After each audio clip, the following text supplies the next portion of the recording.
to the Tales of the New Jersey Shore, the podcast of New Jersey author and historian Emil Salvini. Emil's Facebook page of the same name, Tales of the New Jersey Shore, has tens of thousands of followers. His best-selling books on the Jersey Shore were the basis for his television documentaries broadcast on PBS and NJTV. So sit back and join Emil as he shares his tales of the 127-mile coastline known worldwide as the New Jersey Shore. Hi, I'm Emil Salvini, and these are Tales of the New Jersey Shore. Before I begin, I want to thank you all for your positive comments on Facebook and for the almost 10,000 downloads since I began podcasting. This episode is a follow-up to the last episode of Primer on Boardwalks. Starting now, I'll take a look at a variety of boardwalks unique to each resort. I call this tale A Venetian Dream, the Birth of Sea Isle City. Any discussion of this tiny resort must begin with a look at Charles K. Landis. You regular listeners know by now that I think the tales are of more interest when I provide as much background as possible. I hope you agree. Let me also add to that I received quite a shock when I researched the background of Charles Landis. But in the spirit of adding suspense to this tale, a little suspense, I'll tell you at the end. Charles Landis was an enigmatic individual. He was by most standards quite brilliant. As a young man, he wrote a book on man traveling to Mars, a story way before its time. Born in 1833 in Philadelphia, he entered law school at age 15, and by age 17 he had established his own practice. Landis, though, had an eye for real estate development. He set his sights on a 32,000-acre plot of land in South Jersey, and he purchased it with the dream of creating an alcohol-free utopian community. His dream became Vineland, New Jersey. He paid German and Italian immigrants, along with local African Americans, an unheard of $1 a day in those days, to provide the labor for his town. Although the majority of the public thought Landis to be a lunatic, he built it and they came. And by the way, a bit of trivia. In the motion picture Field of Dreams, the majority of the public hears, "Build it and they will come," when the actual line is, "Building and he will come," meaning Costner's father will come. Just a little trivia. Well, by 1875, Vineland was populated enough to support 20 schools, 4 post offices, and the holy grail of the 19th century, a railroad connection. Landis advertised his utopia in the United States and Europe, and immigrants, Italians, Germans, and the Irish, settled in Vineland when most other towns did not even welcome them. Fruit orchards and vineyards were everywhere. In 1869, Thomas Bramwell Welch began making unfermented wines for church services that would eventually become Welch's grape juice. Charles Landis took the grand tour of Europe in 1872, and he was so taken with Venice, he decided to create a Venice along the Jersey Shore. He chose one of the keys, the Low Islands, in 1880, and he purchased Ludlam's Island, named after Joseph Ludlam, one of Cape May County's original settlers. Just as Vineland became a viable community when the railroad from Camden to Glassboro was extended to Millville, Landis knew that the then desolate wasteland of Ludlam's Island, with its 6.5-mile beach, would flourish with the completion of a proposed railroad spur. The first railroad connection was completed in 1884, controlled by the Pennsylvania Railroad, and by 1893, the Reading Railroad provided additional service. The Sea Isle City Improvement Company was organized to promote the property and attract cottagers. And by 1881, a published map of Sea Isle City, Ludlam Island, New Jersey, advertised 5,405 surveyed lots, indicating the majority of the beachfront lots already being sold. The railroads merged and first-class service became available to Sea Isle City. In just 17 years, the community grew from a small town of one hotel and a dozen homes to a popular resort with 30 stately hotels and more than 300 cottages.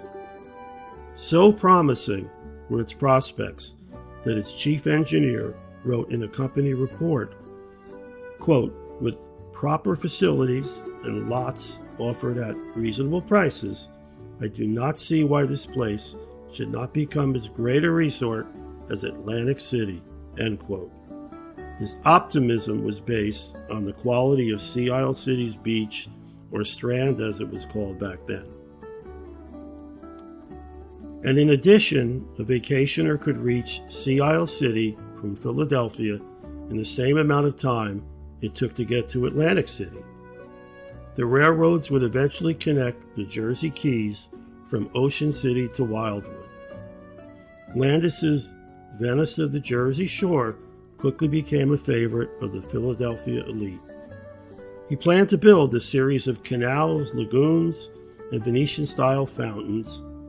He began to adorn the city with classical statues, artwork, and Renaissance-style public buildings.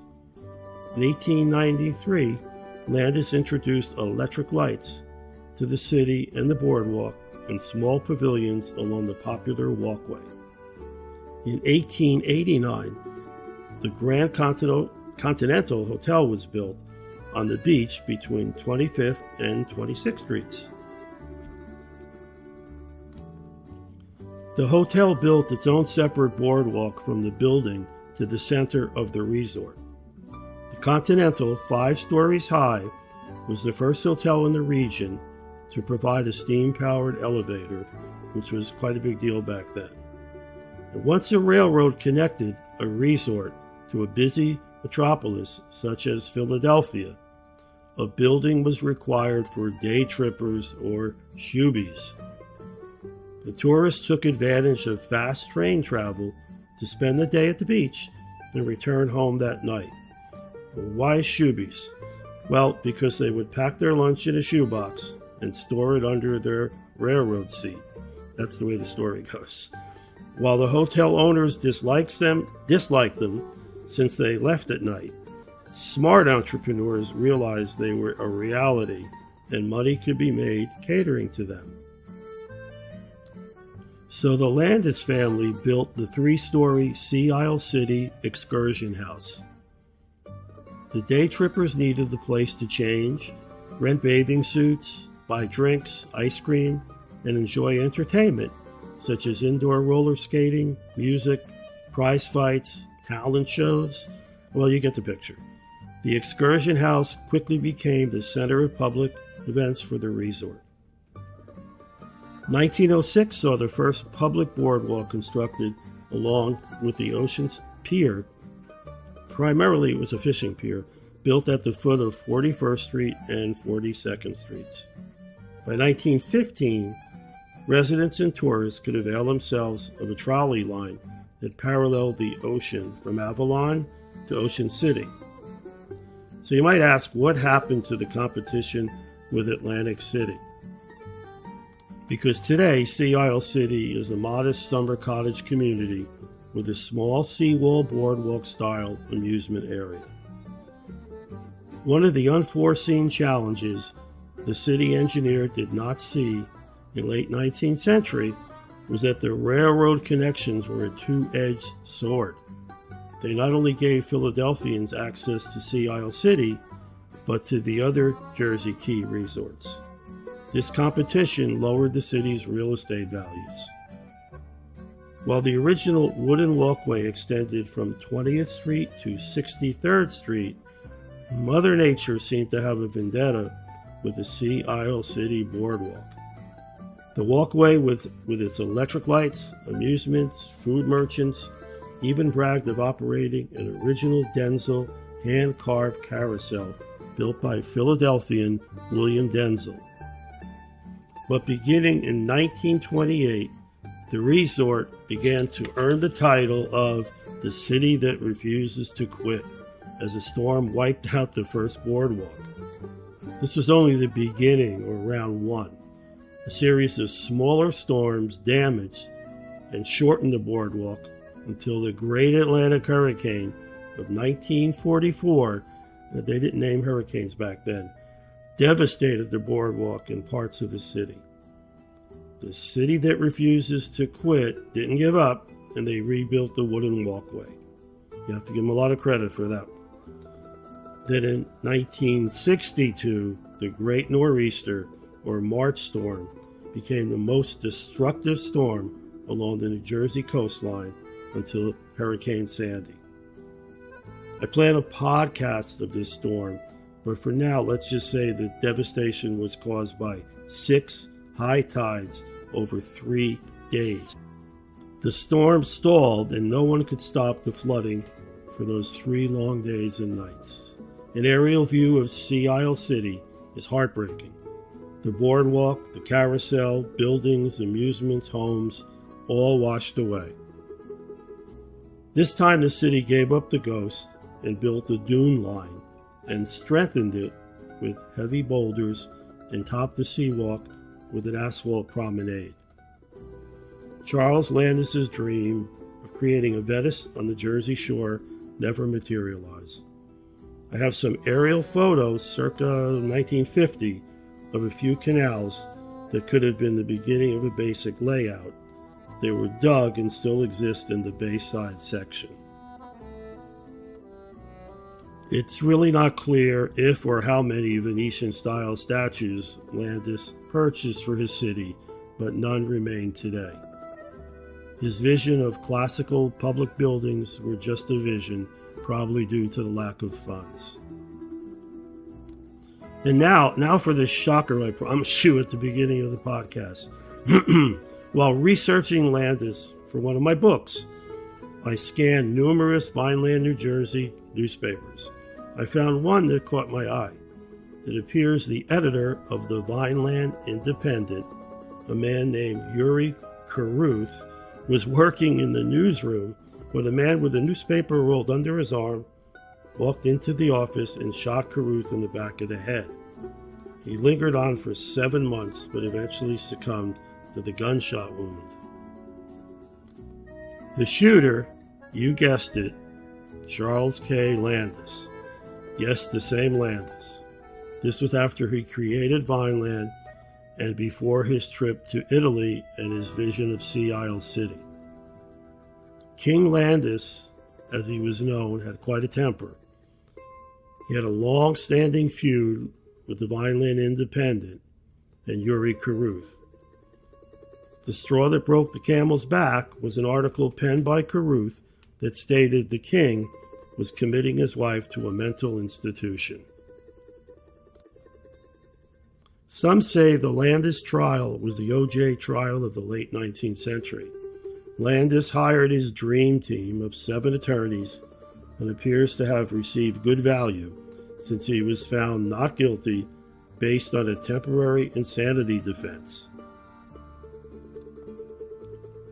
This is interesting, but after the verdict came in, the judge stated that the king was not insane before the murder, and he was most certainly sane while appearing in court, so his insanity had to be temporary. And wow is all I can say. Ironically, Yuri Caruth moved to Vineland from the Midwest after reading Landis's advertisements for Utopia, and that did not work out for him. Landis traveled to Italy after the trial and began his dream of Venice along the Atlantic when he returned.